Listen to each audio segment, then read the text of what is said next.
Yo, numbula na talamay na turanga na marama na biokani onindo vamure na ndroni pepango vambimbi vike munikela sarando vamureti kuna nota podcast na tutambau ena vuku nonda ndo sureti ramena nonda vulangi merando me bio se vike tapi para ramataki ena vuku walangani dhabukala ni veisinga ena vuku ni sona kanda sini klatu mbeka vausivi ena nonda ndo vitomani tiko na ndroni pepango na siso production yo ndava vinaka ni lomosoli mo kainongu lele wikamuni na ndo kaya ngataka ni pola mata sana mon libu sana rano ni kile ko etiko yo wikamuni na senga una kire ko mena pa madal tai ko manda Na wale bu ni mbolo bina todo kusara nanto ba mureti manandro ni baba ni rau au ngoni ni neta sir talanga man lomo ni dolo mai namba mbudo na tikano namba mbudo na asan ba torang ni tasir na koro ro sau na koro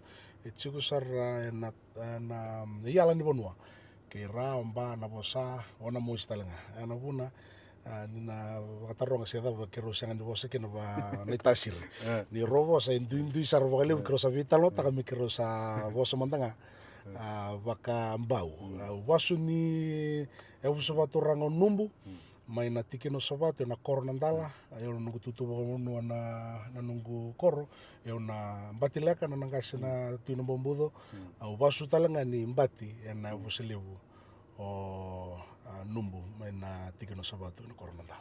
Yes, no vale kunrau. Me pasa madal tai tiko ko ya. Na ore rau tiko ru poso pakai kenda, berarti du sara tiko na bibo sa kio. E sora ko no tukun na ore metore, sora ko na tiko no ko e, na ore mutoro e. Ko ngona kiro sana vital longa kina vambau. Io tumbuna o dei sara mando bismode. Elele wera reda tumbanga ne da muni bona bola mata na vika oni bada ka batu. Arono ni teko manda no vital no ni ba madal teko muni manda. So dei sara mando bismode. Na nomnia tumberi da ke mai na vuno ni vulikina na meda na vuno ni sami to kenango Wala nro. Eu utigu manda utigu mai liu chao sana kai liu stale murre. don Eu ambaki tulusulu kalima sa tiko tala mena koro na ngonongo. Nakataka tuwa matani tu tingi baka na ambaki. Liu stale na koro. Sa bakawati ena anu ngau. Ena koro seweke. Na matangkali sa toko nandawa. Ambula tiko na koro. Ndo ambula toko sa o simbara tiko nile sumana koro me van reve na kanong kumbeli chong ngole. Iyo sa rots na ni rusul soli. Nung ni roul matua sa kalasirua na ni ro karua ni soli ngone le roro sa ambaki lima chiko au susu mena nungu koro ni basu na koro nandala na nungu tumbu ro daga baluto tal ni Assemblies of God iyo au bule nandar batu Fijian school sa nandar batu primary school ngo au ndeo sara nandar batu high school ongali ba oti buli chiko na senior years of high school na Central College mai lutoka au susu tunga mai na nungu koro ni basu tumbu daga mai kina kato doko bulida na kato doko bulida chunga mai na nungu soba ni buli mai vale mai nandar batu iyo ui okay kema bale aku ndro sama tata bina kasaranga na mbula mai dolo ni ondro susingi mai dolo una koti kenda rumai bana nangonango ndoro satu kinangonango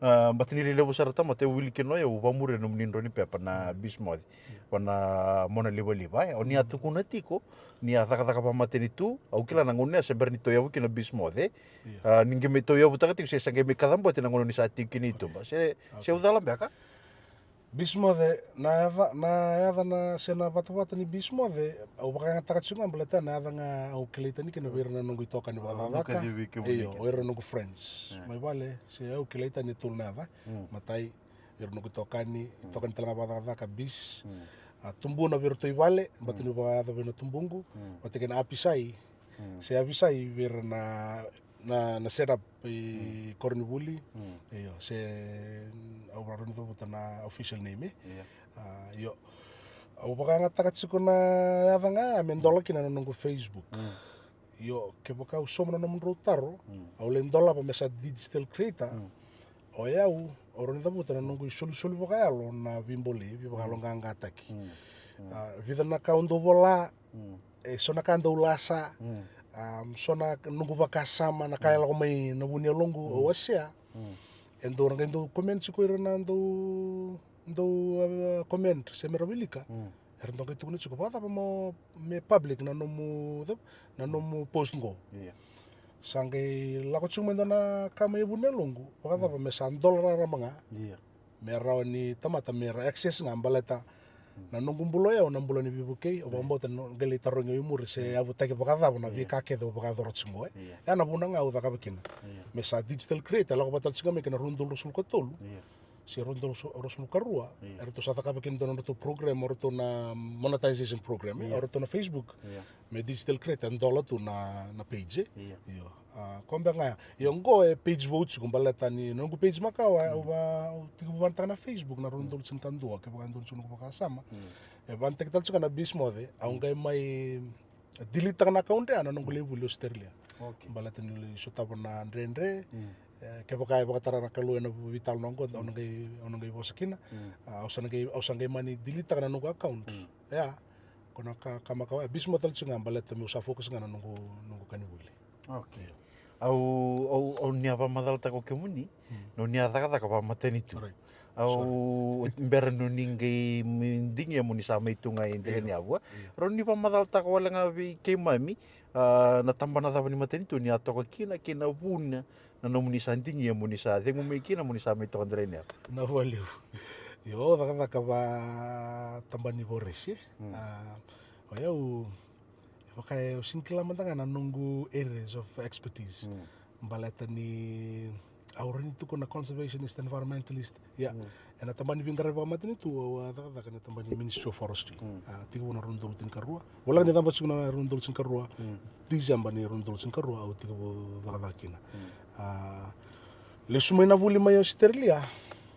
May takatak sunga ronemba ki usali sima yung karaba na team leader ni conservation unit ang karaba na bibo no maru ito do kona ibichira ramba ngai tu mate na nunggung gas na ronon dol rusul ko tolu sa tiki buduru kini balim bulan na nunggung gas iyo ko simbar pa ni duru balim bulan nunggu eu na itini bale so te ruoro gas biau eu na itini bale nangona ke duru kino ko ametigu na February ni ronon dol rusul ko tolu wambo te duru ndaka pa ro se pa tolu untuk lagot suka ono live na vivi suka itabo se yo itabo na no duru sukina me oli revi kwa me ado me na November baka ni rundul sun ko tul duru kino ko bolon bolan na tarungo kon raw elebron do tarungo bo sibir na irna taltala bis ento rumah sulak manta baka gafam nanti di nom rumah sulak na nom lago na kor tor baka bulan rololo bitana bula avango vivira esanga ni baka bula esanga ni baka madawa esanga ni baka singa ni roma sulak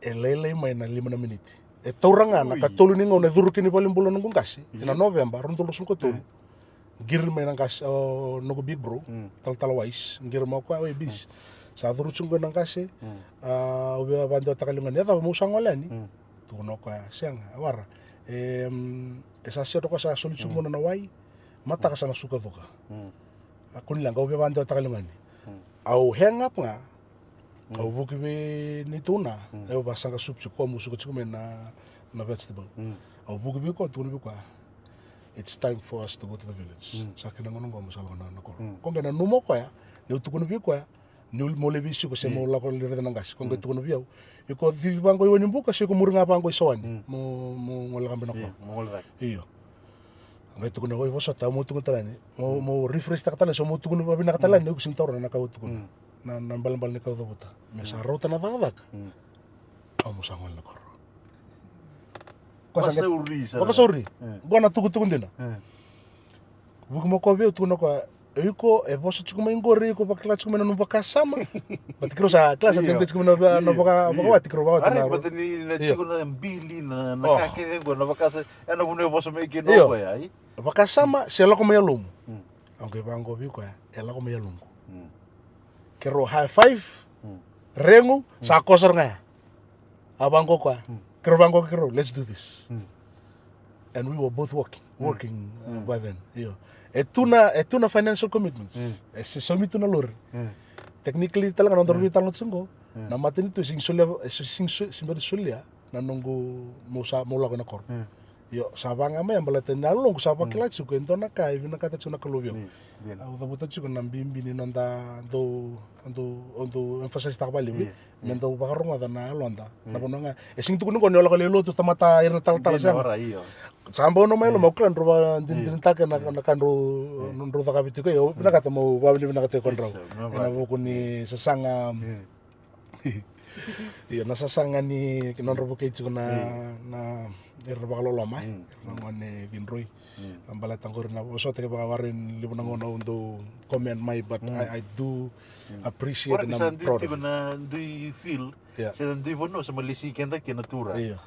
me baka nakau tu kuno tikong roi ko ai ukila na kirendendre botoni otra nga ola ko duruma pasuringa au resign ngo nge meta kata kata chungo au resign mai bolada ada ko sempre tu kuno vindo au resign mai bolada ka kero le fam tu ki na misis nangona kero yandu tu motoka tu na hypothesis na kakede na nerlongu au abina kata mo paksangare ko au sinila kon dono song lo tu sia ta au paksangare ko sara pakate kiau me ado nangona kero au resign me kero pa bina ka me pakate kiau ni sulevi on dona rendini pale bina kana turanga nerlo na tala na utona tala nga paksangaran turanga me sia ka wale tiunga na sini patalaka ngenda me daka bati kuna daka kango me so rena numo kango for popularity for kasenga bo kito sa tarama na iyo mau ni bako kito e mentang usa kila na utu ni turanga na kai bina kata bio mudaga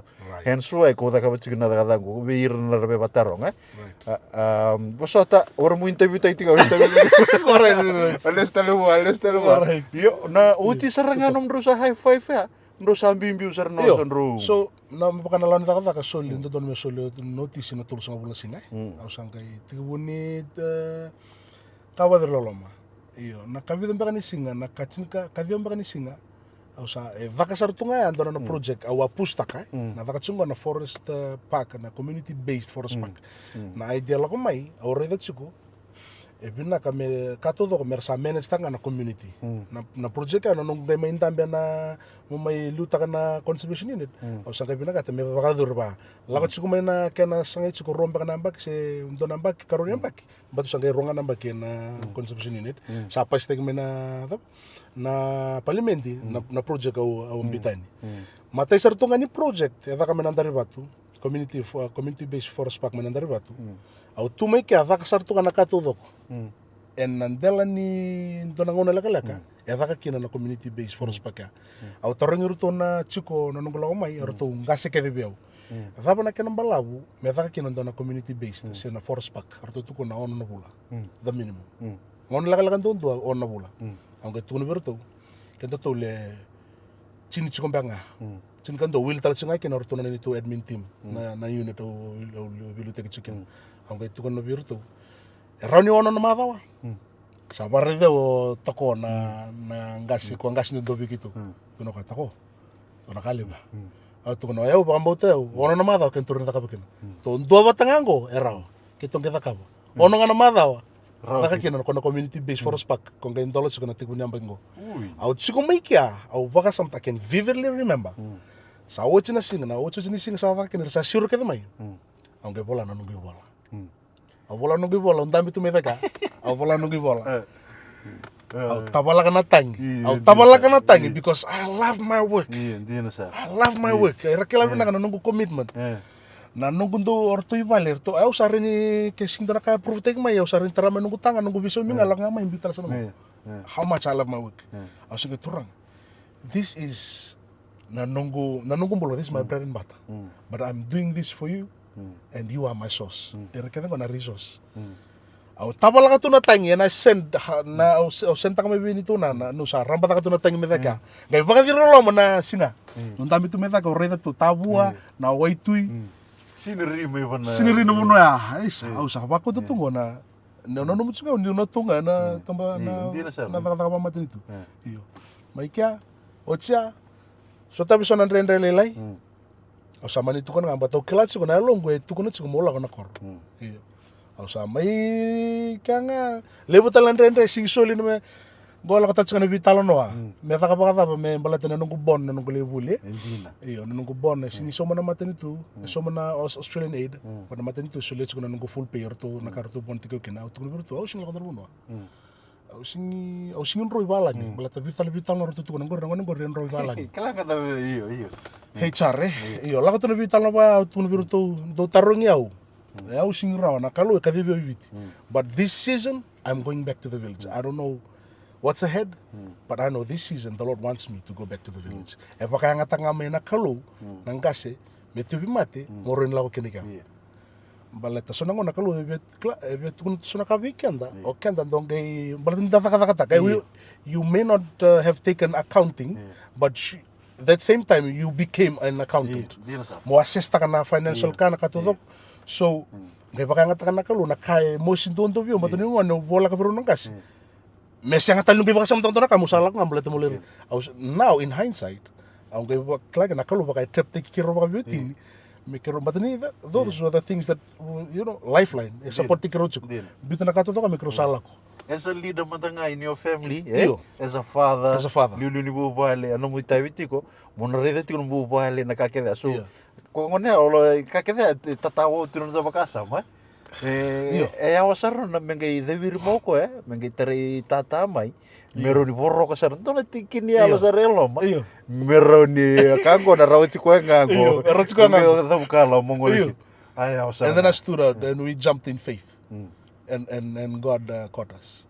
Saya ngai kamatali kina na kami nakakina ninda ngarabi kalu babubal bambi bo keda ni bubal mengendo toko ni kendo irna wotinda nanguna baya bambi ni ndakila ni kadini turanga o ira submit talanga ora ital na thong kasela ba ko ke tuno biau ang kay bango iko tsunga mai batikirona ngone balata merowuli iko tsunga mai batanom do family house ngo tsu batikirona mungasi on lako na korle redrona ngasi on gendo lako tsunga mai every 2 weeks ngai bango kwa ke baka saka vivi ko nakalu gore ka vivi otala kenda rusanto vanro ke usara au bango mate kito sa kero ngai baka mau nga bola ka baka ni rona bula kero sa vimbi utu mana rundol tsinko na usale buli India mai sudu nangone au singdon makaroro non rusudor satu no kasaro kento mintu salawat singa tole so taba nan den rekir la kaya Cuma na kor nambag sawat si matay ni tem na natatanga na tangi. Balati kondo kire chiko ripa. So na una thana ka taumbale. Taumbale tako so na wai na lako ng galway. Iya. O kwa sudhi suba. Sudu suba nito na. But iya. Sa torangan to na marama suliangan na kalu me submit kina kavi. Kla so nangauna okay na sindo understand ta kana no bitul reg na turanga. Before MBT ko ko panandona ponua, he'll strip everything from you. Na no comfortable zone na kakeda na strip ta kedo ko na mo por la ko dur mo bibato bolei. Berni sa tuli regi ko binaka. Gena te ko bula biti ko ta kita. Okay. Na rule stela ra ko na no mo ngono ni buli Australia. Okay. Apa ko ti ko na OSED? Iya, waktu na OSED. El livro na italo na singi wasya balata it's bakay rambak. So na tamatara singi bambauta. Yo, ayaw nakanga usara ni dabutango. Ni kakevo vaka bo singi ka Italia. Liute keu kina nakalu. So yo, aw lebuli na buku ni nuka apply ta na scholarship. Aw sindondo numbaka na buku ni nuka ni buli. Sindondo me solubio na scholarship. Ya sandola botsbio na katu manakalu. Angela ko kinai. Wala ko na Australian Award Scholarship, wala buli na University of New England, wala ka pa kina ng Bachelor of Sustainability, major in Environmental Resilience. Iyo, wala buli kina tol ng baki, wala siya kumain ng 2021. Beginning of 2021. Nanom do biwa kiwa vitamani. Okay. Bata maksudnya oyau sembarang nunggu saat yang utung gue bento nembak nunggu sini taka music video tu but before that taka music video tu mai untuk bandik ya apa ni kanda ibi tinda tu kun ele buna seri kabor rendina ele buna dina seri kabor ke apa pasien taka na seri kabor be 90% ni seri kaboro buna tikuna tiwa waki ke untuk barong so what was your rock da bana nakai ya buta gitu kena nomor rumbul ni biotin ko ende itu kin okay basically nambola ni mate saranga nakalung merara ba kinakalung Ketika bakasenga usa bakavitalia ni tuna talanga saran bitiau balata nungu do bukila utsiko senta pisar ngana kalu ena bakali udi tsiko yo talanga ke bakatarong ni tuna ko talanga marro tu mai na nambula bangonelewa minga me sota vendu marro tal tunga mai na nambula bakadorobo me ke ronga mai sota yo sota lena ka me bakana communication the trust yo sota lena basic principles ena buguni kana maintain te chukan na relationship yo veo mandanga una lista le murri e bakai motivate ke utsuko na kaya vivale vero nungase ronga sarabongo so ngona it's touchy issue ya ausando wase ambalata ni e bakai kanimbula veo ni wasia kabor talanga na nonrombula ni bakawati rusinto talanga ta bakali mandanga ora simbar bando ni roronga ba ngeronga ma itumba na kango angke tarongi nungu nau wadondon maikia sangai banganda bevio ko na form 5 kina na ka uronga da melo mnikoro na ka vaka bananga show sangani kila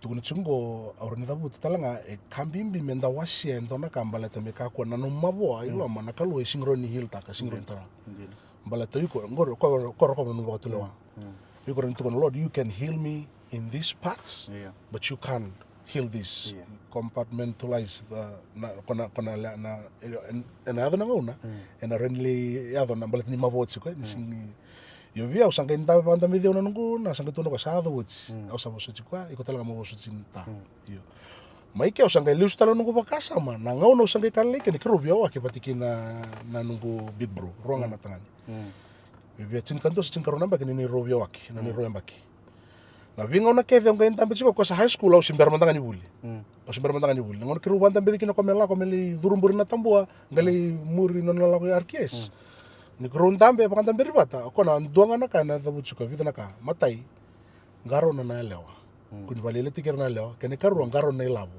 au sanga ni kila chongo na kaya do bikoya itu nau na kaya do bikoya konge bakabuna kene mengai advice tikir utsuko au ke singkla au ko sar ni understand tanga bang batoko la rumah au simberu sudo au na ngona au sanga kila kina na kembali na saro to mundo advice tikir utsuko ngaro na kuni bangele takana lewa ngaro na labo balata na kaya lenga kina nangas iyo maike usah bakatule wata kasaranga ni usingi bina kata mo bakalile takana lewa be kakwa talanga ni kabora nungu mata bobale ena kala oduruma na bonimane ibale patortua biawaki biawalu se deu na mbaki le stara menanga sa kai maisu do maike usah bakatule wata kasaranga form 5 ya oke bakabaitau musakoni bakaitau kakuni bi muri bala tau sing bina kata me kabor na mata bale me lago durumi na ka aru lago duruma rona toka ko dinga nusin lago duruma eu bar sakilat ko sing bina kata me ba ya saranga kana kai torreu satu mana kasaranga melo mo iyo sangga bagi cengkol sekali ma au sa tiga bu tu bala melo au gela ko tongor soran do radio bango le talo na marama na cingu tanga sakila ko sakila ko sa trust tikyo iyo au gela ko tu au sa ndeni manu ka la ko mengor na ta mengor sing yang abe balatani au sing bina kata au sa baka tulo wata ko sa bolo ju tu na lung oran ta buta na kana bosos takyo ko saranga ya ko baka bunatiko balati kero ngai baka maunga na ron tulu sin kaona au sa libuli tu India kero tu biwa gitu na takata ko tu ni suba se tu menas wara ngare tal suna kada kabut suna kalue mo mai redelu stale sa mo ya usar no so tabi sona ndendre kla nan bulangan ni bo ngitin iyo baka kanibuli suna bi ngauna iyo o kemroro mo sa baka tulo wata kasaranga you know mo kunita ka bandona kambaleta na kambimbi na mata bobale sa kabor na mata bobale that's it ngai me dabutu tsungo au talanga ngai ngoni sa mebili te kena bunin takataka au bidanga na kartu na kila ka to sarabut suma to na kila na matenga na kalo kena karo na mbul matawal din sa ka ko kan do en au talanga bidon ngum boso santo boso bantu biru era kila nak ni ndo en lasa chiko na bunin takataka au sa tunga saranga kun taka na barungo au sing talita na barungo sing binak belati ka pasata ka bucuna nonton boso ke bakan ke vaka boyau o ko sa singroni boso bio na wasana matal na ko talanga ka bucu kla enta sa baka taracuk sabu bunga na wai medak sanduk nga mai sandrono sumai ko ya na isu ni bubale kambim bibio lebu talanga na social issues that are happening now stem from the kabor na matubal ya buta gitu mai bona iyo sa pa mai tungo erna ngone na street me taka drugs mtanda ba ya sa singredo erna lolo mamai bale kembali garo no babe na numero nungu masu niro masu na biokani ka ko bakando me bibu kana kalo me ka ko ni kabor mato bali sa kabor nga sa sketer na ngonde Kambimbi bikenda na ngauna sa dabulu tu kinanggo ke oreda na stage ni divorce sakaroro sar na kabur ni ibu bale ndo ngana pi leda bilelai ba biotini sa pananta ku saranga sa ngole na bubale kukua ni even ralago durum randendre mo uton mai loma setiko na ingu meru meru poluta na lenga ya meru bibital notaka meru toso o iranga korala ko duruma ya enan deiti ko non robo bale seda mai bona batule wale lenga bango ndonga na ka bale bale apa sa makwasaro kana ka yo tambau tu tambau sarro ko ngone na biwoti ni nanga unango boso te sobi komuni sar tingo mai la ko duruma ti na biwoti nanga unango sa ka wale tunga sa sini bimbi non reale ala buana kalo sa sini bimbi non reale ala ni biwoti ni sa sini bimbi ti ko bir na bosa mengai tawa se na mate irangai ndonga na kalila me bakando tu kunitiko matawa se serno na ilabo se nele o bikeda na turanga se tanga ni birna ka sara rosa tu kina kabur buba yo mule sutale bona nomro to ya buta kana nomro ndo di papa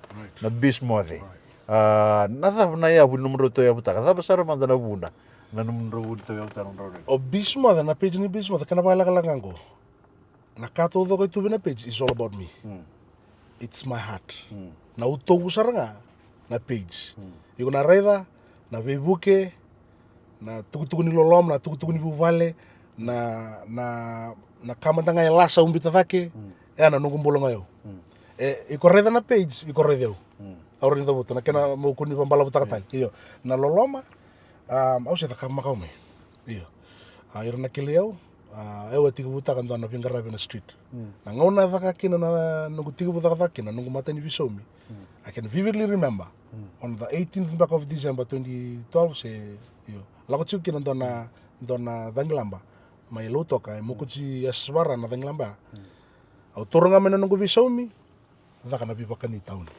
yo era lewana to era dorbo kina ngone le mana bi mataluto on dona civil servant era kasetsia era civil servant ni bibaka ni tu taun ni ngoni lunch time au lako sumai au main dambe batu kira esa sianga na katuni mandua balata na ka trinity ke unakalu na bugun nonra garai po irna bakalolo mai yo liustale murea urinta buta tal tanga balaka na nunggu untuk songkona na irna nunggu spending mainan tari batu sene labur cukup do lago tabua ndala na kere ando ke bakalu tulu toro cikuli orang nang kasih ro sangan ngau sangai tal tak sandangan eu santong ke invita ke 10 cents kango na nungu katin nung sule bir tina sende rosanga bola sende ka yo ondo mantu amer kuni redo se merona dundu bi oro nung ngase balet na kauta kawat sigio au singwa motor na dundu bi oro na ereni bakatangi de na kauta kabi yo batara nungu bakasam nangon na klasi bakla stone yo mo kuni yo budini cuma ya balet na katalanga sota bi vale nandrendre gitu sotaba tak bai tala bi kemni na bakoro rongo ciko enduindu na tala rabinga rabiti kuna lomani bonua meno dolo matikar na cuki tahun ni begitu na tambah na teman Assemblies of God embula sarcinga mena katine soli cuna bakaroni labu ni donas irne song lutu au bamba ta au sarong atau cenang kasih tu kuna ke bakai lebu na kai soli bu arus ngol kali $5 dona mala yo na ngona $5 $5 yo ivale era kelaba vina ko irna mena tari batu todoko dona vale sa tawa Irna sungguh irna biokani pati kirna lelu tu mana biokor pati nantala cuki kina antara batu high school burimbur sa singro di somo nambur sangkai mai tungai bolutu sama i daun tu bolutu kema mitu keda ngai bali kema kalele na tamata aku munir iyo dona mbaki kema kalele na tamata rincini otherwise cin kalima kora buli kora mai tungai bali iyo mai kia sambudini tiko na nambulan ni loloma na aureda botu ciko na kaya kaba ciko ronangasi kena katal ngai bisu tapi kena kalau nandela ni sianga kema mikana tunga yo lebu nanga una au raile stali chiko do da kana lolo dan lolo ngai wasinga lebu au singkla na lolo da chika fostulol matri sianga naka sata kasi ko genda kinda bo naka ikla we yang mentang ngai me da chiko baka sama tanga ronang kasi lako mai we nakaro but yeah the Lord is our sustainer bisa tawitsiko. Amatanga uthakathaka singlibra tsuki vale bata sotara kan tamai tsuki vale. Isona kon ndo takivianga ngi pakasam takalisu ronangasi. $5 $10 kan rusa untuk nama lebu rusa ngabula tamat tibali. Ikime mikana tunga. Ibiso tabi tu na ilabo lili. Iyo. Balata nakalu ipai kurita kan. Gori sarang. Lele bro sini paham buat itu kan. Is kila you have to go through it. Iyo. Mola ko tu rumah gerano kila nindun din kalau embulati ko like memutak ko semua na ngono kiro tume kina na fam kina misisa.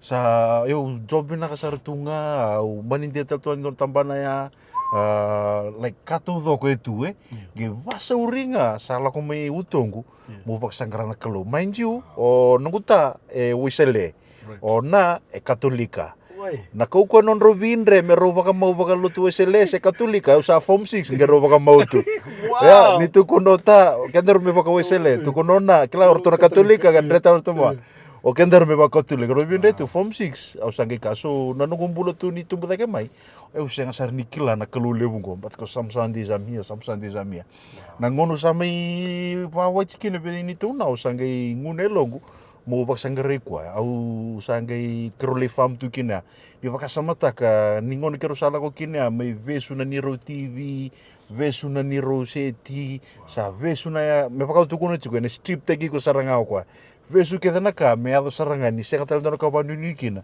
buah saranga ni bu eu que utal nota ka mubala kala katanga ndona vi papuken lele toka ivale irna nebo sarando mekere kuna papuken ondo soli saliado ir sa mekere ker ngor do cheken sasang sabi do ker sasang na papuken same time satu kuno vioni tona sasang na kentu vai kaivi o durunga moyau lomani rumu chau mai masu turanga au sa murie ke na kau ni tukuno viau ni banding din tai kem ni manda ni kuwa no ni bulun din ni patawan na ni to lolo sala lo tunggur na ni to kovat endo manda kana kami kitu kanya au tu da ke mai au la kono vi pumpkin ngara pangarachu ramai pangarachu kin sa sa na biggest pumpkin so tabi bana buno ya ko urre dari singa na buno ngau kalo ini kina buno ngai ramure juga ni tu kina pumpkin left so ever since then till now even though mai bangu tu ngumbula tu ngau to ni kalau le go bulan direct like May banggo tu nunggu bola. So let's tell Ravi Kundraw. Let's tell Kundraw. Ito ko sa activity ko rin. Na munro sa may toke na Korea ba biotini asaba na puna ora munro ka sibata ka talika son rundinga sa nga munro sa tugini na korbantua. Au sinkila mutu bana bana na nungu soni taron balata ni ndo tani bonu e vidre tik china kalue. Ayo rundol chin ka bitu e sabo so tibio na kalu. That I will reach a certain level in government. And the exact word is this. I don't know whether I'm supposed to say this or not, but nikibaka tukuno talento na ka una lasu. E bango na ka au ndo mo sa resign ya. Mo sa resign balate mo sa full time. Na kau takabut siko na ministry viva kani au talanga na longo tamata gats ando tunga mo short term mission bichau i Rusia bichau i base Africa aur na bono ndende tungor aur en lako batamba kana rati veo na ndani bati yo ngai tunga na kalo mo kun resign ngai bango siko na kala ko sumia longo do not resign because I will place you in a strategic position within the government of Fiji. That's a big word. You're saying the Ministry of Forestry, but a strategic position within within the government of Fiji. Au sangeda maiki ako le baka ke nungule buli. But ongeda ka dona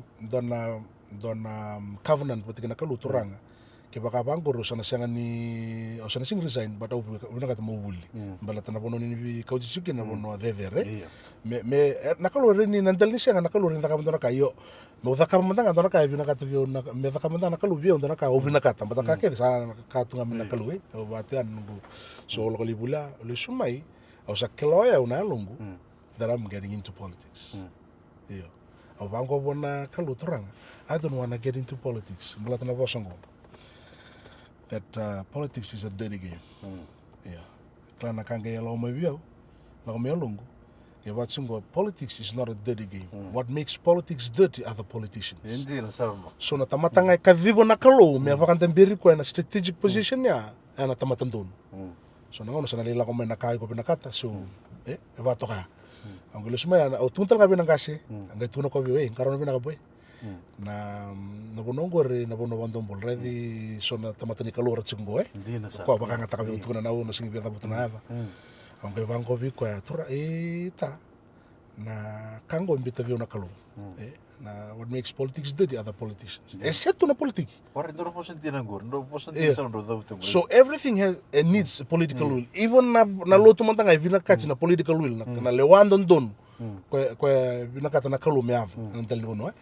So ngai baka rita kati ko na ocho sea fae. Au sing vina kata mundo Wala baka. tambo kede mo Iyo, ya. au sing vina kata mo bantango. Meu baka me support taka na bono la chikina. Yeah. But this is exactly what the Lord Yeah. embite yalongo. Iyo. Kona nungula ko na koro. Au lisumai nungula sumai na buli. O sa klatsu keo by mid 40s to early 50s au ngela ko loma. Baleta mo yalo matua, understand the machineries, how things work in government. And by the time I know, I was iya maktek chiko ni lenta na director, I know that. Baleta na wagaro nungu takadak. Yarsa kla. Na nungu wagaro talaga ni tu takar na tamata takadak. Au kla na dawa, may kaya sa nanggali ata basara yung na pakatangin din wala ko butsu. Nungu tubutu baka tamata. Yan do tani nga na lain imbita man kalu. Ya. So, nungu lakot sa kumaya, baka suri nga wala ko na koro. Na message nga bibiyao, lesutal na koro. Semati ko kina numu bubale. Yeah, numu wakatu maikia, then I will build you up. Yo, nirula ko chiko, I say chiko nga na itubutu by mid 40s, mongela ko lama to early 50s. I still have like 10 plus years to go from now. Nunggu yata nga na koro ng pagsawid sinraw. Sa ati ko bumbita tala na kalu na matinalong. I'm sharing this something that I don't know. Bisyo time is 2026. Iyo, ang ko turang siyang. Aw ba siyang at may buwan na kalu, may ata na ako tabo ng bagsawds. Iyo. And total na kaimbita na kalu, aw sa renda nga. Sa halakala ka nang una. Hindi na sa. I tell you what. Iya. I tell you what. Next year could be the last election. Of the government nandur na nambag mo sa na utot ni matinto. And nakalo and baka totolo ta na it'll be a swift. And nakaba nakalo so the impossibilities me kilinga no ko nakaba. Simbate baka tamata igore ditsu kan singraw. Yo and aloma ni renrengori and aloma ni complication gori etiko mai kin nakalo. O kenta nga baka yo take the first step and then we'll meet halfway. Kona taka mai na aloma ni langa renre patika na sangangor kento lokani. And nga taka nakalo. Iya melabeti nga nakalo. Na toso na uchu chininga una and na sanganin dua nandun melabeti kina. And na sangani baka ngata kina buko baka tamata. And baka ngata kina kaibina kata nakalo. Eviti. So nakanado ausing do tanra, ausing do vision. Warong nga nakaimbite na nakalo and I believe na ngono tukuni chikinango sure baka din taka. Iyo. And nakanado ibicha na baka dombulan dondo. Iyo, na baka dombulan dondo. So nakana and bisau and chiko talanga na kana meda, merne pinakata merdonga. Iyo. Au tunchungo au sangani rongo ta tani chiko liu rangir me bio bleta bosoto salila ko sa chiko liu. Ang balata na nuksa sa sangay. Iyo, au bangko siyang au singina kata mo rongo na professor na katodong. Au rongo na kaibit balata I don't want to be distracted. Otherwise I'll be assuming and asking God what's next. Oh, this is this. No. Au ndamit sunga bakandua. I take one day at a time. Iyo. Nung chiko me na Korea. Au sa kilaya au nusa bakaro. Nodor mo leda kan business. Iyo na nong kumbula e bangango. Na viluta kina vingarabi. Na kambing bintu na tamata. Hindi na sa. Na kambing bintu na tamata. Nonra interest membiuliu. Kesa lako man self interest. Sauts. Iyo. Na katabutan nga na turanga kambing bi ernelen bono. Na presidente aposota na prime minister kambing bintu doa na tamata. Iko singin tambi keri. Na kambale chiko. Iyo. So this is where I'm at right now. I'm in this journey. It's a journey of faith. Yeah. Ko nga natamate ko tamen nakalo mesyanga mai bi ko naka mo melala mai nungum ka boka mesyanga bi ko na ilaw mata na lante mai lomongo nakalo na bi baru tenga tamata tarong ko ka suka ko to signature drive dono turanga lagomen krovital no chiko na matin tuwe eta botoko akito we poured thousands and dua bakala lasara nga na no vol ni dengu me vivita kana operation la ko tungo ang tarong mo ko na muda ka abo sa uts to sa baro sa tungo me register na pati kim do ka pa pito le banga zero capital na kalu e baro taki Ya, sara. Au ndora po sa tukuno tading.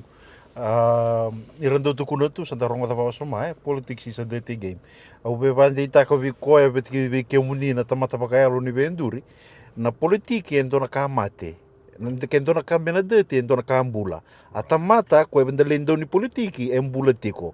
So if politics is a dirty game, politics endona ka mate. Na tamata ko enduka tiko ko bandukara. So kaya kami na binakara no maten tu naka e nangan rebi sarau komunita mata pa ambauta komunita ngare kalau binaka komunita mading taki ko kila ni kadi tiko na kalau no mbula taka mbala ni lako ngo me wakati kun tiko ko endona ka andina wakati tau tio tini ngono santa tu kina ngo o ya umandanga ondu si kobir na be homes ngo irna hat au sa rida saratunga na mbata ni loloma kenda tukuna tiko kenda no kenda na kauteu kenda do kauni tamando loloma kenda na ngaunango sa sivi na home sa datu kino irna nondangase irna luvenda kai witi sa datu kina mubala kala katanga erona biotini rau sembula rua o tangani o elea o tangani tingo bonondona homes na ngauna rau na luven rau esasin rau ningarabi rua ngo kenda ka to ke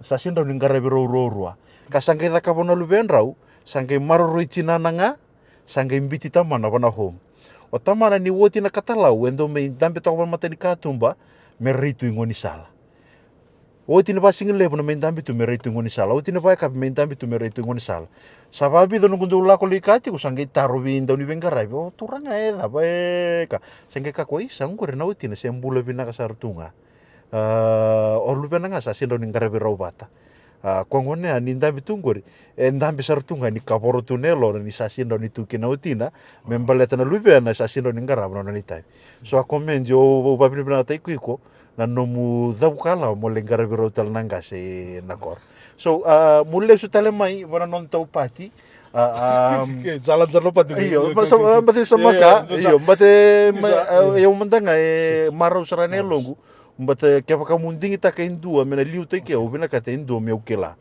endua pambimbi ne longu telanga ubina ka tendua mendo kawoi te gira ko rasasin kawoi te gitu o iko satarachi ko menasana yo nimber nu di menasana why the name tako labo o rongo da chuko badada ni kwembe ka nether munrupa orai o ke dala yo dimbe ka nether na next gen alliance party na kayo baleta na electoral law sing bakatara me baka ngata me baka ngata kina tapa biti se baka itu ke venak la yo ele bratu ni chuko baleta mbanga ni ulo ko me tu yo undo bir mbaka rongo da dala iyo ni baleta so ngabi gitu sa baka ndeu takat singgur ko na party ni tokolobo yo madabuta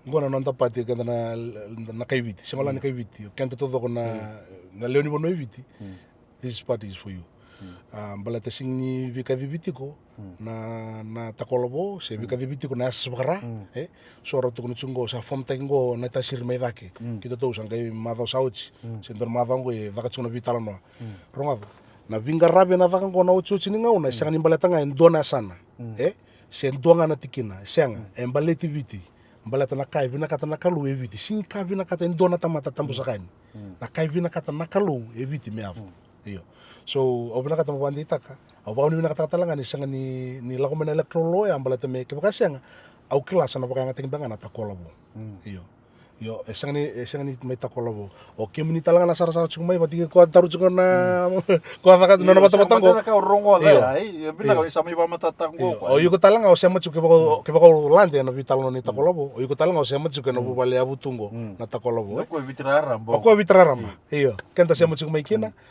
yung mula ta matanga na ni patia beteneka but this is nakai binakata nakalo and we use the name Next Gen Alliance Party. Okay. Maro te me non do ritamba ya. Ne so recommended ko na Next Gen Alliance Party yung gibango ko do pati. Oh yo sa kelas rango ni ka. Yo mo ba binibina ni sinita ko labo mbate ni kaya ka biti sanan pakatalo bino brando na sana. Yo na vinga ravi mentalidad ka ba. Menararamba ke meraramba te keda na leoni bono dono todo ele butal chunga na ngona mandangan konro abu na kata chuko me biso te chunga na pakasama ni na takolobo kito na tokomedolo se na no mundo bubale tu chuko me na butu me vi sau na bakasama na vingara binang kango sing baleci kito. Okay, hindi na nandrendre talaga suta bisung me vake na kam do me vaka batake sangule dabitu ya me bakasama takachung na tamata me rabarong chung mai gunu na takola bo mu barong no mai. Na vingara bi we tambal chala se war me balete lingon na takola bo. Kira keve na chung boy bi jara sema chunga ni mondo tu. Ya vakachunga ndo na vaka ni vika vivi menda mai tubata. Ninda tubata nga where there is unity, God will command His blessing. So that talaga ndona message ni uchu ningona. Na kana kavibitani tu na tamata mera sema tala mai kana normata bubale. Sa vaka tu mai ngona dara sala. Ngoi tuku ningona ni uchu ningona. Au sanga nintambe tu mai ndona pakamadali ndona tamata sebe. Au ndambe tu nga nakanga ela ko tsumio longo wa sechu kaningo. Bala tanangona ngan sala ko batang mai kinda lu tubata nga. Wono ya la ko mai kata kana kalu. Wate kena ato talaga na kai pina kata suna kalu ino nanto bono. Ya sarno. Yo na ngono doro vital no tikinongo sa confirm na idea sa ranom tu signature ni kue ka. Sa rawa ke robital no tsungon na kabet ni singa ni kwa katsini katolo ni singa na singa ni mata kana singa borombo kasa na misali logic na napati. Iyo. Congratulations. Sumo paling talo. Yes. Iyo. Isa. Iyo. Mainandala ni sianga na capital. Yo era na kilaba binango era sata kabu chimena tango. Era kilaba binanga na lebu ni lab. Sorto chungor ni parliament sorto singa ni klan tango. Tina, dora taka den. Balate chuko iyo, chuko era na taka na kango. Kaya korto na sarto lebo chungor to na the youth wings. Balate lebu irna tambangon era taka na taka. O era na Maso chao sini tu na membevira sa daba. Vital no tinanga, Iyo, tu sa vital ngan bakaso sa era sa nikla. O sa mantanga. Mr. Rombo ko sinkla na daga ni kana likolen na sincha. Irna youth wing kora. Youth wing and those who have sacrificed a lot. Orto sa rauto na ka ke orto sangali approach te ki Rambuka. Mer lago me menor to patilida. Iyo. So, na ka ubuli da mantanga balato I don't know politics. I'm no vice in this. Au sang sarani klan to na kam balato politiki. But this is what I've learned. Na nongo lago abo ki chiku le kolekta kama na signature sanga mikila chiku imur nongo e chiku nga oira korda kapa sanga jingi tenga na ira mera nduri patili da matanga lo lore italan lago mai o patili da singa kabu to na kabu ko yau au lago abo ki tali chiku lago abo ki lago dura na wa chiku e chiku nga ira ta chiku sorto ta kabu chiku na me kanda ro le sorto me no malwe ro ta ko ya e chiku nga orto na patili da korto chiku ni bia henda situ lago chiku na ngoni ko ar le emotional lo na patili da kabu nga sanga ni ra kla. So pokalalai. Pokalalai. Yo kito nang tango kito sara kito pokalalai chiko. Kito sara ngelanda ni kebo kasara nakatudo kayo. So mo daw ni Bingarabi, o iko sara nga mo sa hands on Oray mo may sutunga ng may takin kay doon kaya po sa babu ko birang ko oray. Iko talaga may dabo mo dabo gambut kili talaga kora kili ngalo da kaya mo ito. Isa mo maruta kani sa araw na numutuba wambimbi no iyo araw ko natutuba kede ko tutuba ni kaluyo tuba na ko como na raw tin signature maruta ni sa araw nanomdo nangaunango ano mutubo iko o di saramando o nanuma mona liuta ngai ko na pati sendu o nanuma ti ko menang ke meliutaka se o de o bangara o kito nangonango na kartu santo bat sikino kito na ayo sarang kami sa patilida iyo o mandangan do bakasam taka I'm overwhelmed to be honest ni sengone simberbando nindo nangone wakati kau me liutaka na pati o sa daboto chiko sanga ni baka taka chiko nang buko tamata mata na tosongo sing baleta na buko tamata iyo esa to kono bio lewe so to kono bio yo singra baleta kono ngone o sa already o singro ni do butanga na ava so tara na pati ngora sa bo so bio to kono bio wango na tosongo sa liutenga vilutenga kina nakalu iyo nakalu na vilutekina sanga ni tamata sanga ni ko ya nangono mandangango kito sa klatsunga kito sa ndoba tekina oyo mo sa patilida yang balatanga na kaimbete bio nakalu iko sanga ni moduru tale binto na pati mata ni oduru ni binto na pati kuna control taki dina sarno dina nakanga umbitani membiu se nakanga binakati medaka only puppet wali to these are all puppets you know I'll be honest binaka mesa balata binaka talanga ni san binaka chukuna bilu tegi mewaki ana binaka todo ena singron tamay pa pinakatay kenda sorot siguro tamata pinakanjina yung balatan ni sali papa dwal siguro sa siguro rasa iyo Sangka mungkin nang sa Iyo. senro nopo sa Iyo. batana kau sa sain takambay. right Iyo, iko mo barong ike, Iyo. ko na konsulta iki na. iyo Iyo, but ngo no luta ka. iyo You have the power. Pambimbi Iyo. no value that you na kalu. mauli itu na kalu iyo and darin tukun todo kung balatan ngor kenda lutu kets Dina. au singkla na what separates us but kangaurin tukun na your heart will tell you songo rabosa chiko totolo chiko na non rabosa matara baka ngata chiko na baka sama rabosa chiko ki kango ngasi experience toro baka malu naka dambe baka malua baka taronga naka loko na bosa mayalum ya talanga na campaign na baka dur yo manda nong strategy yo wati kero to keda kitun lago bachu mete mem duit daka au singkla daka pata naka yo ndore chiko ira lago ndo chinga o yo na au na tukunanga na kamedaka o chonge bango tal na au na sing politik yo mo tukuna vote me sang ona bangani ngo ngai no muninga na bakatulo ngai no munina bakatulo ona kango na daka no munina bakatulo yo sing baka saurara tiken batuklat na kalue no na nalo ena bangolenga na bono ela ndo don melokin Dona lai no sangi tu kuno wichingango. Kenda lotu kede. O sinikila what separate rase. O betako sangai ke klana da separate kenda na deeds. Kenda kede ngonda tamata bambauta. Without deeds your faith is dead. Kembali ko muna ta tunu bambaut. Lestal me banendro pati. Betul ya ora marau sarnganelo ngumbalete ni kila. Ayo nunggu rengo. It's a proposed party at this point. Okay, proposed party. Ena le raw We gori. really have Ena to raw gori. be mindful of the words that we use, Ena otherwise raw. it'll be used against us. Okay, proposed party. Proposed party, Proposed party. Okay. Ayo mana nunggu reiti ko ayo. O ira na bingara bitungo. Ira na biluta itu na bi patingo. Ke ore da malua sambala buna non radidi mai. O ira mera sa kila sa sambala buna non radolo mane bua ena buku non da mateni tu. O kenda minta bina numi me soli birna ngalala mera retire with their family, with their loved ones to enjoy na boni embaki non rambule votu. Me sa soli na ayo nungu reiti kongo ayo pastiko membalete unga ayo musa soli na kundingi vendua kabo kau bambauta ni na roni didi bakiau kena nungu bali kena nungu kau tamata kena ndona viti binaka and so ba bini binaka no ba yo mai mbote ube kila saranga na lomam o ba bini binaka kena uno ba meken so nangau nango o deiso nanu moiko merna melewa na mo pati merna ndur keiko Okay. ena binding propose party Proposed party. yeah Kipa ko barongo tsiko. Sanaya pala tsiko na yalo. Na tamata baka liuda na kalu, baka liuda na tamata. Iko singla mai lomongo mo mai baka tan numtang. Usada butanga baka nungo. Ke baka kito taka butsko sana messages mena musuna sau e manda to ke baka indona PM. Ke baka PM mo iko mai lomongo. Na ke musa na mele tsiko mele butsko rotana ministers. So au singira blatin no kenda na mbita mo kenda na criterions na kato the people can meet that. But o kwa saya bala na lo na nibina kata melo mai but nakaya ko value na kalu o value na tamata iko la kata nga melo mo na bosongo au apply ta kachu bio na pina kata apply ta kata nga bi kwa e bina kata me join mai you shouldn't be pursuing this as a career. You should pursue this as a calling. There's a difference. taman Career iko na bina kata chuki na me kambi chumi kina na kanisau. yeah yeah Na calling iko singi bate ko thakabo chiko your passion o thakabo na kalu na gabi suta binga biko. So anakanga ubina kata mo tukona na tamata na apply mai but o kito talanga bio o si fondo ngaya we ni sambo undana pati lidangon lilai inexperience but ono ngono mantanga ko undam pati na tamata o baklanga nalon. Iko talanga lo mai na kalu na ko chiko mai na kalu talanga ren ko chiko tumba.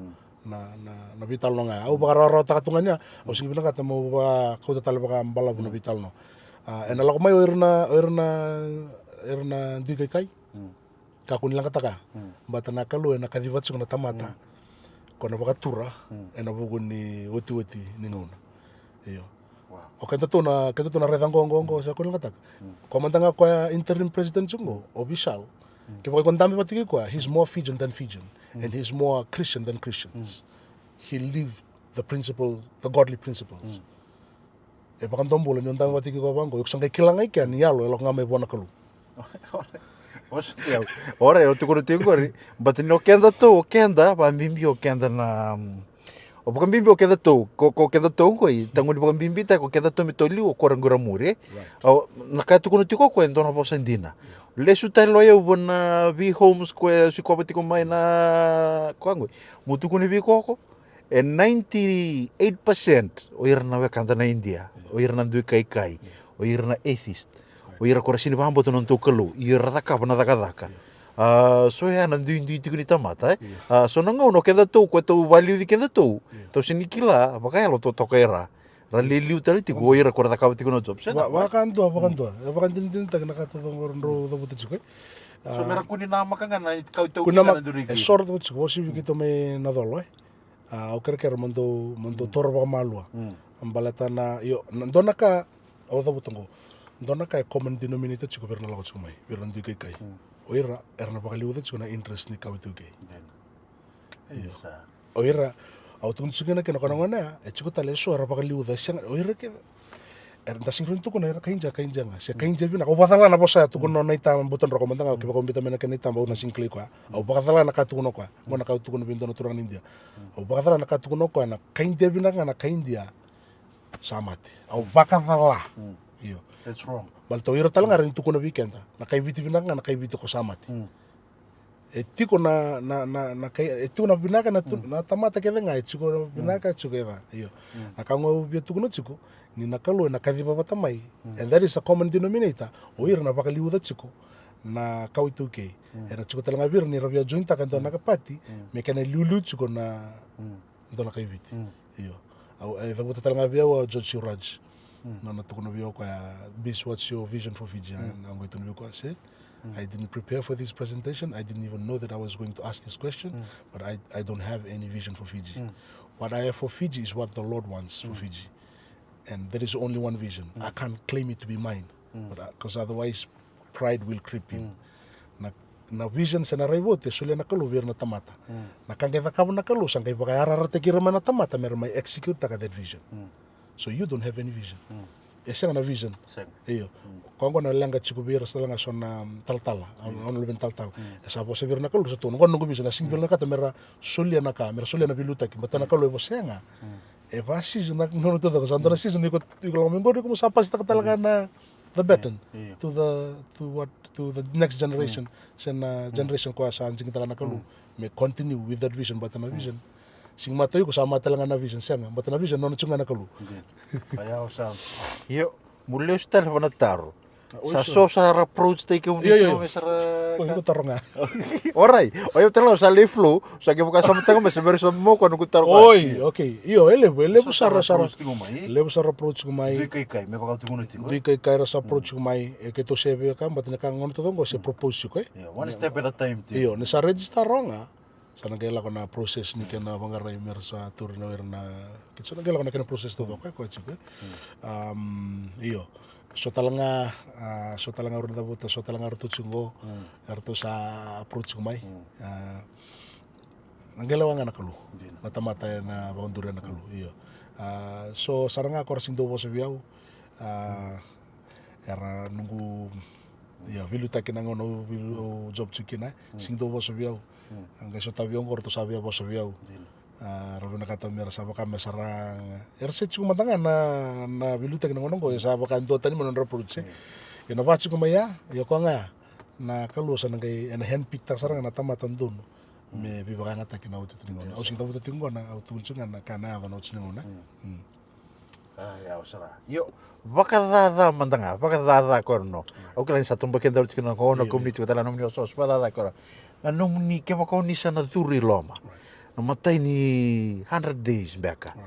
Dava na matay ni ka, ko sa ya to chikongo, oni na binaka ta moni biso ta sa oni pa binaka taka. Be baka dada wala tunga mera something to think about. Okay.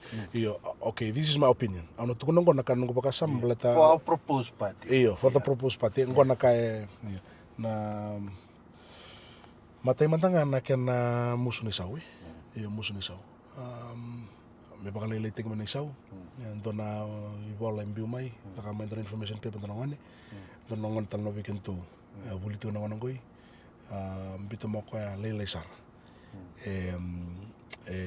siyang mantanga ni 50% may na current kito benchmark nga may BPM Iyo, lelai saranga. Iyo, lelai saranga. Au reda mutanga, se lebu cukup yau. Au reda mutanga nangono ko sing 200,000. Benchmark ko PM. Kembalo ira keve amera cukira. Bala te singi karoro kento na lako turumongo. Mate meso na nandinau nandinau tuju kena. Sorry, me mata tavira. No tukuna na musu ni saungo. Orto Ko minta gira taunga na tigu loma. O kito na iyo kito. Sino kenta na kauta matoda. Sianga na orto mutanga na singo itaka merto lead by example. Merto musu na kento tuju. Ento donga iyo. Koya vital na project me baka dore small project. So sing kla so nango na kento bina kata sarto mendo baka samtang na kali. Wo metar na wabu vita patana million sianga. Na 100 days mutanga so na kala lenga era no to provincial offices ngora sa klatsiko. So we just list them order of importance kango me ron baka ko achievable smart approach. Baka dor to ka so tala ka using na kata mo wasya to ka sarbat. But that's boniti go de soli koptaka. Iyo soli koptaka. Iyo me avanga na lewa nikalo ibiti so komba nga nakalibu kwanda to baka taronga tsiko iyo. Na binakati saranga me ta ba kunilibu na na lako tuwi. Lako to ba bere ngai tai.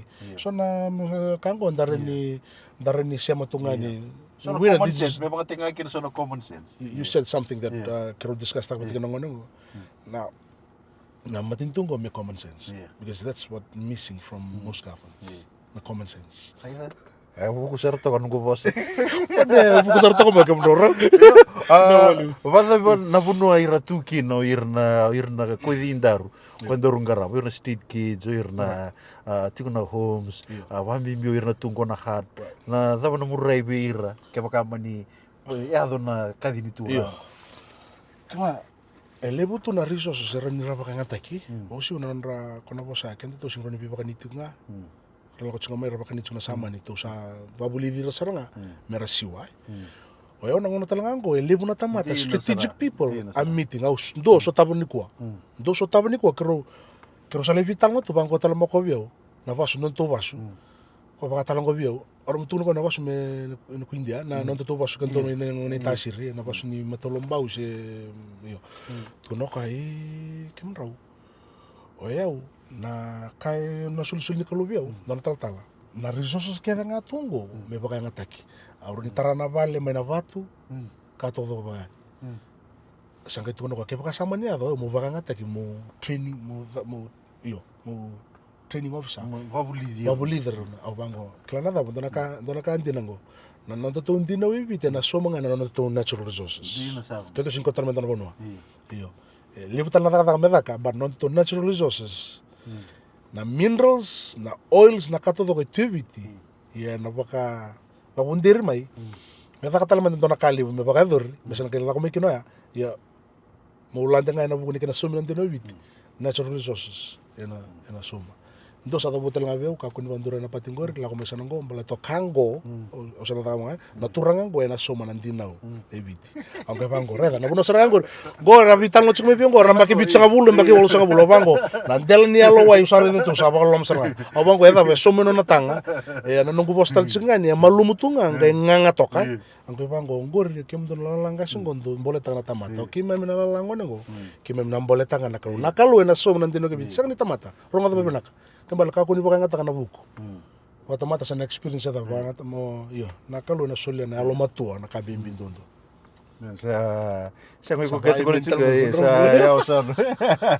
Kono vital no ko daga ba ko ndor sileng do ko timena ko daga ngabila chini sa kachi. Gori ko ngabila chini sa kachi.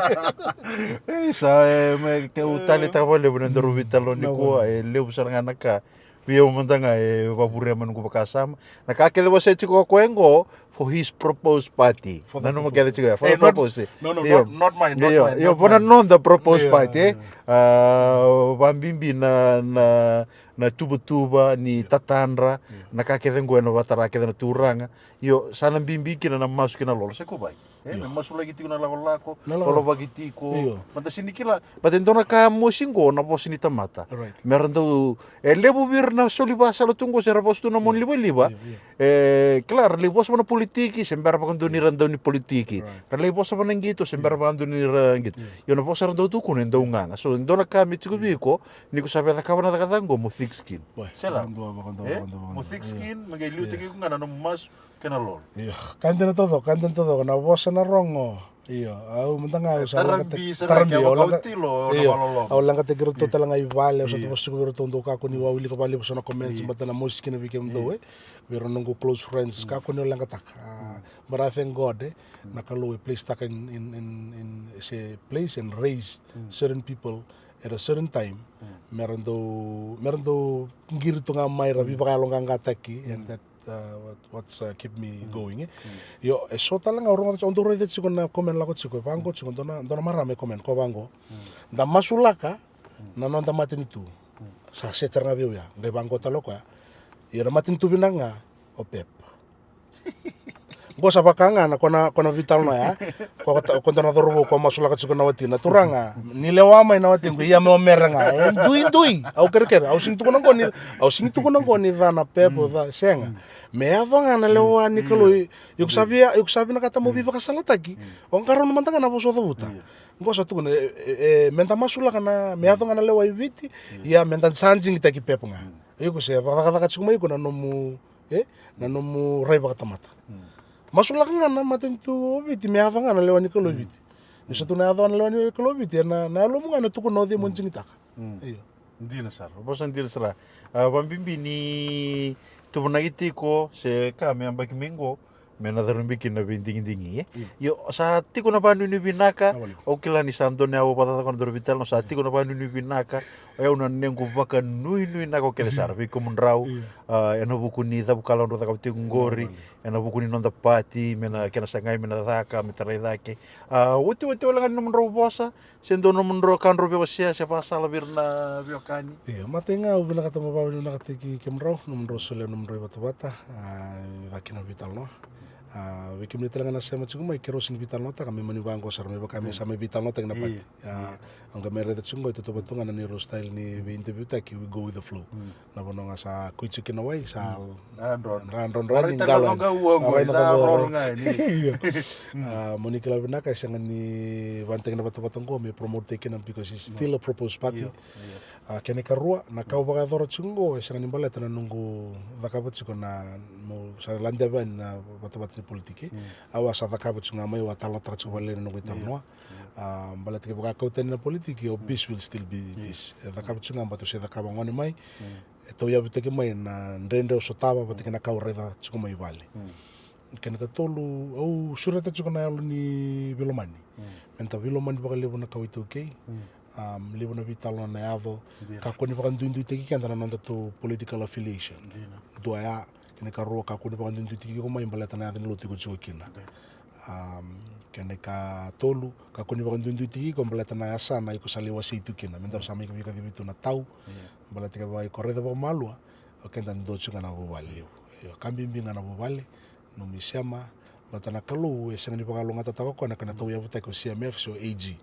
me mai bagalonga tata kana kalu se me ala indua bona kalu isa tau ya buta kendo na ministry ba ala ngana tamata se na ka ala nga bona kalu na buguni mai tau ya buta ki se mbudini endo na mato bal me damboriki na indua na tangani se ndo robo kana ngonela me roma indua nga na kalu ya bagalonga tata sara kembali sa bagalonga tata kana kalu ndo na ka ni sa borro kitalanga chiko talanga na kana osamuri na kes na lagomai yang sana reda chungo na kaya to chiko yo au ndo do tunga na ndo na kali na Vilomani baka lebu marro na kana lumu marro na lumu ako ni baka samutaka sema ka ko ni na lumu na baka reta ke mai na ka ke do ka na bina kana lumu ka ba talanga na ka to do kana del ni lolama ni nui na baka bauta virto na lolama na virto na tulungo na lolama esa na baka lebu kunrau eno bukungu ke ira ke dana tuba muren doni pepango au sa vanu ni vina tu ke kumunrau eno buku ni bisa sangangori sakoto na vanu nui be ira ke derna duru mutalanga mai na numunro propose pa tingori no to propose pa tingori ni ratama te kadibira talanga mai na kalau eno buku ni bata o tio tiningono ko va ni vina te kumunro talanga ena on behalf of oir na tadingu korando la duru munandende konto bukeira ke senga mbaka indo tukuna viko pina vale na nomu loloma na nomu yalo savu na nomu do wasena kemu na memu na nomu yau ena vukunra o vavini pina ka no vai o mu interview te ko kon roni papa blota yo mundanga endo follow te ko ai ma au politiki no folta na page ora follow te kon ro no roti ko no page au ndo tali ta vale no nomu ro vi buke ba te na ka so ana nongo ba no ni bina ka kele sara ena vukuni sa sang son rota ka tingori sa nongo mas menang indo liu te kom roti ko na ndoro kalo sa ko mbe ka vi komunike dan sar ti ko mai da sa kan ikilan tu turangan dan ya na ngona kiro na me interview te kitale iyo na ka kede na ngai kilanga ngona ka panu ni bina katiko ni kiro sa panu ni bina katiko no ni bu vale na no ni gravitavi ke no ni bisa sanga da bilo mani baka lebu be baka tu ko no kwanta bilo mani baka lebu ba usivi mas ti ko baka lebu kalau ngata ni mo de simbarangan no ti ke sama ni ya na lewani kalu eno bukuni sesanga yo kan total entor vital na okere mentor vital lo ngano lo mani motokango pakan dua a motokangango kono kasa kudango kwe kauta chuna kan lolom do lombi chuna ndam ndam mura ke ore dana sana itumba be pakato ko irando ngun si berita ni mama boya bungo kan ngoni sala davi kita na kor yo kono kampo boya endi kita gitu ko me konti ora ke lolomba sa ko mbe kaya kiro sala lomo teni be ke omni ni mo toka